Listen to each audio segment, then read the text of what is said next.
Okay, so we're getting ready to pour our Bondbeam on top of the earth bag wall, and in order to do that we need to build a form for it. So we have some 1x here that we're going to use for this form. Now to secure this, the only thing really up around here to secure it to is the earth bags themselves, and that's not really going to be strong enough.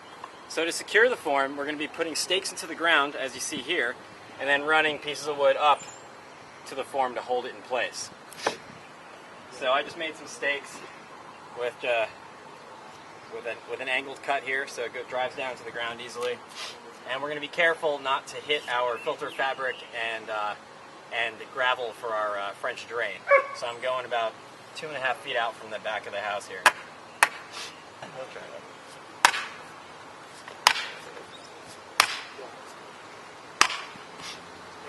So we've driven some stakes down into the ground, a foot or so they're pretty firm.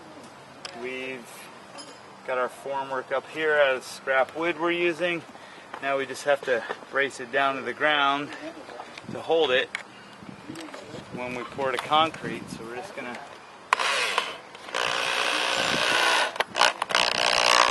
use some short screws, maybe a bit of a longer screw down here.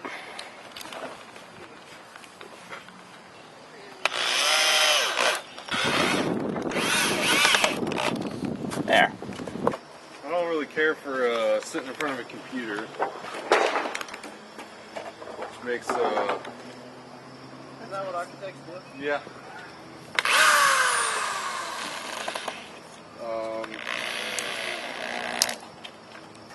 Okay, so occasionally we're just putting in long stakes.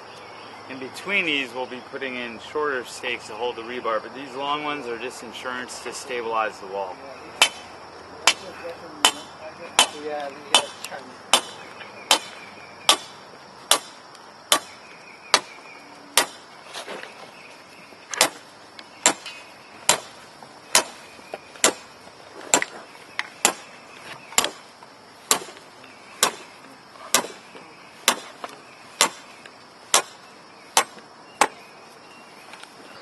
Okay, so basically we're bending the rebar to go into our formwork. We don't have a rebar bender on the site, so we're just using our knees just because it's just a couple pieces. You can use a tube, anything you really have around, a bumper of a truck, but we're using our knees in this case. So, and then we're just place it in here. So I'm going to keep bending it until I get it pretty straight in there.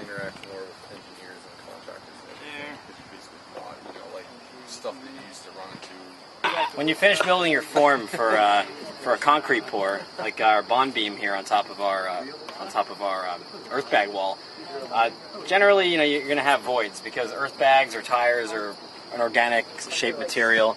So when you have voids like this, concrete could possibly spill out when you make the pour.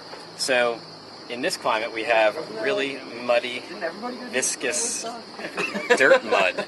So it works perfectly. It's a lot of clay. So it works perfectly just to plug up these voids. So you can just plug these up with this clay mud, and it works great. It'll dry nice and hard and hold that concrete back.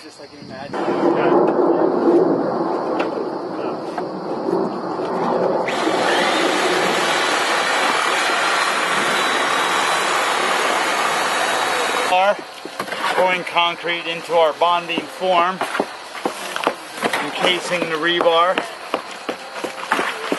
filling it up. Now I'm just going to take a stick, a scrap piece of wood, and I'm just making sure the concrete is in there and that the rebar is completely surrounded with concrete. While the hammer's helping to vibrate the concrete so we get all the air bubbles out of it. They'll rise to the top and escape. But the first step will be